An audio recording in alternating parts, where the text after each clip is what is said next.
এটা একটা Bajaj boxer bike. কিকার spring ভেঙে যাওয়ার কারণে কি পরিমাণ ইঞ্জিলে বাজে সাউন্ড হচ্ছে দেখুন। প্রথমে কিকারটা খুলে নিতে হবে, এরপরে ইঞ্জিলের চেম্বারটা রিমুভ করে নিতে হবে। এবার আমরা কিকার শ্যাফটটা খুলে দেখব।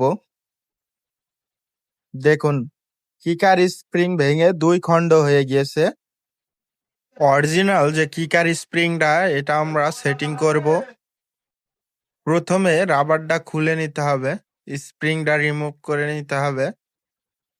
অরিজিনাল যে স্প্রিংটা আছে এটা আমরা সেটিং করব। সম্পূর্ণ ভিডিওটা দেখতে থাকুন। কিকার শ্যাফে ছোট্ট একটা ছিদ্র আছে, স্প্রিংটা ছিদ্রর ভিতরে ঢুকিয়ে নিতে হবে। প্লাস্টিকের যে রাবারটা আছে রাবারটা ভালোভাবে লাগিয়ে নিতে হবে।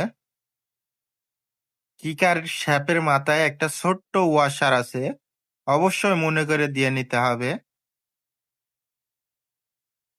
আমরা কিকার শ্যাপ পুনরায় সেটিং করে দেব। স্ক্রুড্রাইভারের সাহায্যে ছিদ্রর ভিতরে ঢুকিয়ে নিতে হবে। পুনরায় ক্লাচ চেম্বারটা সেটিং করে নিতে হবে। নাটগুলো ভালো করে টাইট দিয়ে নিতে হবে। আমরা কিকারটা লাগিয়ে নেব। দেখুন কি পরিমাণে উঠছে এখন কিকার।